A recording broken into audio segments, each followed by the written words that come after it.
Halo, jumpa lagi dengan Ibu Ruth di sini. Kali ini kita akan mempelajari tentang bioteknologi.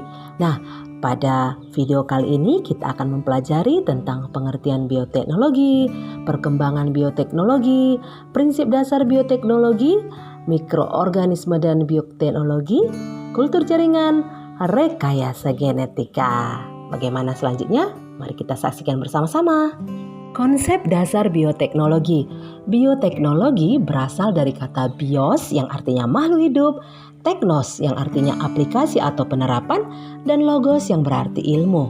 Jadi, bioteknologi adalah ilmu yang mempelajari penggunaan makhluk hidup melalui suatu tahapan proses untuk menghasilkan suatu produk untuk meningkatkan kesejahteraan manusia. Perkembangan bioteknologi. Bioteknologi yang kini berkembang dengan pesat terutama dengan pendekatan molekulernya, khususnya yang berhubungan dengan produksi pangan, telah dikenal sejak beberapa dekade yang silam. Akan tetapi, istilah bioteknologi itu sendiri baru dikenalkan pada tahun 1917 oleh Carl Ehrlich, ilmuwan Hongaria pada waktu mendeskripsikan produksi peternakan babi dengan memanfaatkan bit gula sebagai sumber pakan. Berikutnya adalah perkembangan bioteknologi pada tabel yang berikut. Jenis-jenis bioteknologi. Bioteknologi merupakan proses pengolahan bahan baku yang memanfaatkan makhluk hidup sebagai agen biologi untuk menghasilkan barang dan jasa. Pada umumnya, makhluk hidup yang dimanfaatkan dalam bioteknologi berupa mikroorganisme. Bioteknologi dapat dibedakan menjadi dua kelompok, yaitu bioteknologi konvensional dan bioteknologi modern. Apakah perbedaan kedua jenis bioteknologi tersebut? 1. Bioteknologi konvensional. Teknik dan peralatan sederhana, belum menggunakan rekayasa genetika. Kelebihannya: 1. Biaya relatif murah. 2. Teknologi relatif sederhana. 3. Pengaruh jangka panjang biasanya sudah diketahui. Sedangkan kekurangannya: 1. Tidak dapat mengatasi ketidaksesuaian genetik. 2. Hasil tidak dapat diperkirakan sebelumnya. 3. Memerlukan waktu relatif lama. Dan 4. Perbaikan genetika tidak terarah. 2. Bioteknologi modern. Berbeda dengan bioteknologi konvensional, bioteknologi modern dilakukan dengan memanfaatkan atau menggunakan agen hayati dan bagian-bagiannya yang telah direkayasa secara in vitro. Kelebihannya: 1. Perbaikan sifat genetik dapat dilakukan secara terarah. 2. Dapat mengatasi kendala ketidakseimbangan genetik. 3. Dapat menghasilkan organisme yang sifat barunya tidak ada pada sifat alaminya. 4. Hasil dapat diperhitungkan. Sedangkan kekurangannya: 1. Biaya relatif mahal. 2. Memerlukan teknologi canggih. 3. Pengaruh jangka panjang belum diketahui. 3. Mikroorganisme dalam bioteknologi. Bioteknologi tidak terlepas dari mikroorganisme sebagai subjek atau pelaku.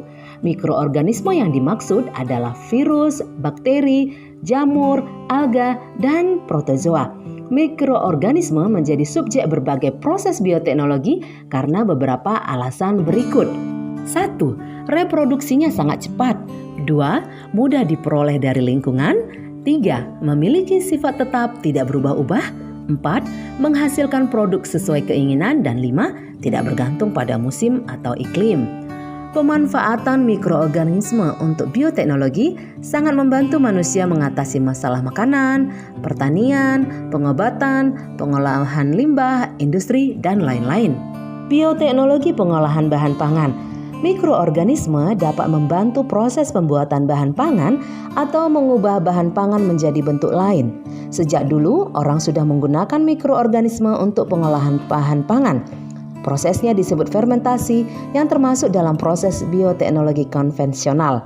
Melalui proses fermentasi ini dapat dihasilkan berbagai jenis makanan seperti keju, yogurt, kecap, dan tempe. 1. Pembuatan roti. Pada pembuatan roti, biji-bijian sereala dipecah dahulu untuk dijadikan tepung terigu dengan bantuan kamir Saccharomyces cerevisiae. 2. Pengolahan hasil susu. Susu dapat diolah secara bioteknologi untuk menghasilkan produk-produk baru yaitu keju, yogurt, dan mentega. 3. Produk makanan lain. Bahan makanan lainnya yang dapat diolah dengan memanfaatkan mikroorganisme dapat berupa sayur yang sudah diawetkan yaitu sauerkraut, pengawetan zaitun dan timun, dan pengolahan kopi dan coklat. 4. Protein sel tunggal. Protein sel tunggal atau PST adalah suatu istilah untuk menyebut protein yang berasal dari organisme bersel tunggal atau bersel banyak yang strukturnya sederhana. PST dapat dibuat dari alga Chlorella, Spirulina, dan Senedesmus, dari Khmer candida utilis, dari kapang berfilamen Fusarium gramineum, maupun dari bakteri. Keunggulan PST adalah sebagai berikut. 1. Laju pertumbuhan sangat cepat, yaitu dalam ukuran jam dan masih dapat ditingkatkan lagi. 2. Dapat menggunakan bermacam-macam media atau substrat. 3. Produksi PST tidak tergantung iklim dan musim. Dan 4. Memiliki kandungan protein lebih tinggi daripada hewan dan tumbuhan. 5. Produk asam amino, vitamin, dan enzim. Pada umumnya, manusia memperoleh asam amino dan vitamin dari makanan yang dikonsumsinya. Kini, kita dapat memperoleh sumber asam amino, vitamin, dan enzim melalui bantuan mikroorganisme. Melalui teknik kultur dan pemeliharaan mikroorganisme tertentu, serta teknik ekstraksi, dapat diperoleh beberapa jenis asam amino, vitamin, dan enzim.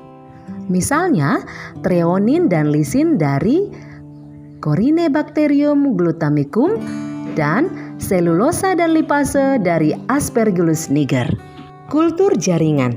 Kultur jaringan tumbuhan merupakan teknik perbanyakan tanaman secara vegetatif buatan yang didasarkan pada sifat totipotensi tumbuhan. Totipotensi adalah kemampuan sel atau jaringan organisme untuk tumbuh menjadi individu baru. Totipotensi tumbuhan membuat sel tumbuhan dalam proses kultur jaringan dapat berkembang menjadi tumbuhan lengkap jika ditumbuhkan pada kondisi yang memungkinkan. Dengan kultur jaringan, dalam waktu yang bersamaan dapat diperoleh bibit tanaman dalam jumlah banyak. Manfaat kultur jaringan. 1. Melestarikan sifat tanaman induk. 2. Menghasilkan tanaman yang memiliki sifat seragam. 3. Menghasilkan tanaman baru dalam jumlah besar. 4. Menghasilkan tanaman yang bebas virus. 5. Sarana melestarikan plasma nutfah. Macam-macam kultur jaringan. Berbagai bagian tanaman dapat digunakan sebagai eksplan dalam kultur jaringan. Contohnya sebagai berikut. 1. Kultur meristem menggunakan jaringan, akar, batang, daun yang muda atau meristematik. 2. Kultur anter menggunakan kepala sari sebagai eksplan. 3. Kultur embrio menggunakan embrio, misalnya pada embrio kelapa kopior yang sulit dikembangbiakkan secara alamiah. 4. Kultur protoplas menggunakan sel jaringan hidup tanpa dinding sebagai eksplan. 5. Kultur kloroplas menggunakan kloroplas. Kultur ini biasanya untuk memperbaiki atau membuat varietas baru. 6. Kultur polen menggunakan serbuk sari sebagai eksplannya. Ada 4 hal yang harus diperhatikan dalam prosedur kultur jaringan, yaitu persiapan, pengambilan, dan perawatan eksplan, pengocokan, dan media.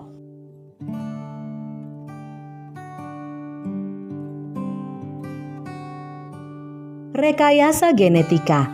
Rekayasa genetika dapat diartikan sebagai kegiatan manipulasi gen untuk mendapatkan produk baru dengan cara membuat DNA rekombinan melalui penyisipan gen. DNA rekombinan adalah DNA yang urutannya telah direkombinasikan agar memiliki sifat-sifat atau fungsi yang kita inginkan, sehingga organisme penerimanya mengekspresikan sifat atau melakukan fungsi yang kita inginkan. Misalnya, kita membuat DNA rekombinan yang memiliki fungsi membuat insulin. DNA ini kemudian kita masukkan ke dalam bakteri dengan harapan bakteri tersebut dapat menghasilkan insulin. Nah, rekayasa genetika dengan teknik plasmid bakteri dapat kamu lihat pada bagan berikut. 1. Teknik plasmid. Plasmid adalah gen berbentuk melingkar yang terdapat dalam sel bakteri dan tidak terikat pada kromosom. Melalui teknik plasmid dalam rekayasa genetika tersebut, para ahli bioteknologi dapat mengembangkan tanaman transgenik yang resisten terhadap hama dan penyakit atau adaptif terhadap kekeringan dan kondisi tanah yang tidak subur. 2. Teknik hibridoma.